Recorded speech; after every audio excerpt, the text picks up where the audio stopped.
personnes qui voient pas bien d'un œil, qui, quand ils sont derrière leurs écrans, ont les yeux qui fatiguent. Des orthoptistes peuvent aussi travailler sur tout ce qui est la motricité oculaire, le strabisme. Voilà. Moi, je suis pas tout à fait orthoptiste parce que je travaille depuis 30 ans avec des enfants déficients visuels et j'ai dû transformer ma pratique professionnelle au contact de ces enfants. Parce que toutes les personnes qui connaissent les enfants ou les adultes en situation de handicap savent qu'on ne peut pas travailler de la même façon avec ces personnes parce qu'il faut se connecter vraiment à qui elles sont et pas employer des techniques. Voilà. Et donc comment tu as fait? Tu t'es formée? Quand je suis sortie de l'école d'orthopsie, en fait, je suis arrivée...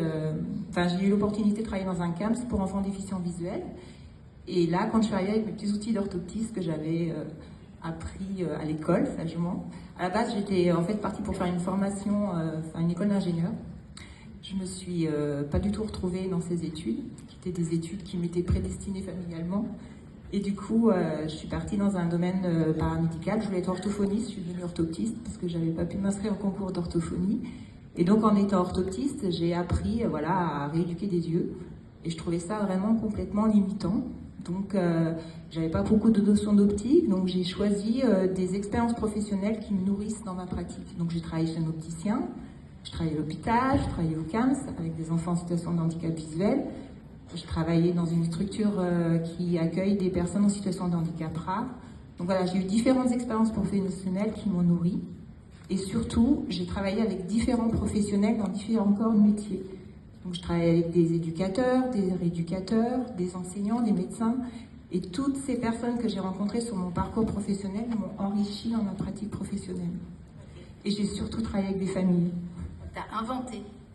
En fait, aujourd'hui, quand j'ai voulu me mettre à mon compte en tant qu'auto-entrepreneur, parce que je ne voulais pas rentrer dans la case de l'orthopsie libérale qui fait la rééducation orthoptique, parce que ce n'est pas du tout ce que je faisais avec les enfants que j'accompagnais, je me suis dit, en fait, je vais créer quelque chose de nouveau. Ça fait 30 ans que je travaille dans le milieu éco-social, le milieu de l'entrepreneuriat, je ne connais pas du tout. J'ai pas du tout les codes, donc je vais me former un peu à l'entrepreneuriat. Et aujourd'hui, je me dis, je vais faire une passerelle entre les deux. C'est-à-dire, moi, ce qui m'anime, c'est vraiment donner du sens aux choses, faire des liens entre les différentes observations que je peux faire. Et ce qui m'anime, c'est vraiment remettre le parent à sa place de parent, qui puisse avoir toutes les informations dont il doit avoir ce qu'il a besoin d'avoir pour qu'il puisse accompagner son enfant. C'est pas moi le rééducateur, le parent n'est pas le rééducateur de l'enfant, mais le parent, c'est celui qui connaît le mieux son enfant, c'est celui qui l'a au quotidien. Et ce que j'aime faire, c'est montrer aux parents et à l'enfant les difficultés qui peuvent se présenter, qui peuvent induire un blocage. Parce qu'aujourd'hui, dans mon activité entrepreneuriale, je vais accompagner des familles et des enfants, surtout les enfants qui sont en échec scolaire, qui sont en décalage, qui ne sont pas dans les clous, qui sont hors case, comme je le suis. Et ce que je fais, c'est que je vais tout de suite, par ma capacité d'observation, puis toute mon expérience, voir où se trouve le blocage. Et je vais en fait guider l'enfant et son parent pour que l'enfant puisse trouver ses propres ressources, arriver à débloquer. Souvent, c'est des problèmes de blocage du regard dans un sens ou dans l'autre. J'ai fait beaucoup de liens avec ce qui a été dit ce matin par rapport au mouvement du regard. Moi, je ne suis pas sur l'acuité puisque j'ai toujours travaillé avec des enfants déficients visuels, donc on peut voir sans voir, avec une bonne vision. Ce qu'il faut, c'est ouvrir son champ de vision, c'est aller le plus possible dans le mouvement. Au début de mon activité, j'avais travaillé une psychomotricienne qui m'a vraiment appris à observer et aller chercher le mouvement dans le regard, en lien avec le mouvement dans le corps. Et mon approche, elle est très sensorimotrice, elle n'est pas tout à fait orthoptique. Et comment la profession voit ça, ton approche? Alors, dans le petit centre où je travaille, forcément, je suis reconnue. Je vais dans les IME aussi, j'accompagne des enfants cérébralisés, des enfants qui n'ont pas de communication verbale, des enfants qui sont épileptiques, des enfants qui sont très lourdement handicapés. Et ce que je fais, c'est que je montre aux autres professionnels toutes les ressources qu'ont ces enfants qui n'ont pas de capacité pour pouvoir agir sur leur environnement. Je leur montre, psychomotriciens, l'ergo, orthophonistes, toutes les ressources que possède l'enfant et comment ils peuvent s'en saisir pour que l'enfant puisse communiquer avec eux. parce que par le regard, on communique beaucoup.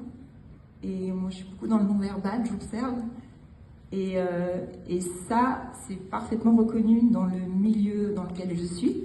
Au niveau entrepreneurial, ben là, je débute. Et ben, j'ai besoin de me faire connaître, de me mettre en lumière, parce que c'est un peu le problème pour moi, c'est que voilà, j'étais aussi dans beaucoup une quête de me reconnaître dans quelque chose qui n'existe pas.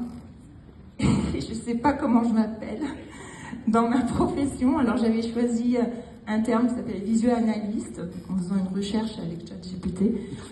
Quand je l'interroge de nouveau, il me dit que je suis dans la visioconférence, mais c'est pas du tout ça. Donc je ne sais pas ce que je fais, mais en tout cas je le fais pour les enfants qui sont, je pense, neuroatypiques, parce qu'en fait, même dans la déficience visuelle, c'est ces enfants-là qui viennent à moi.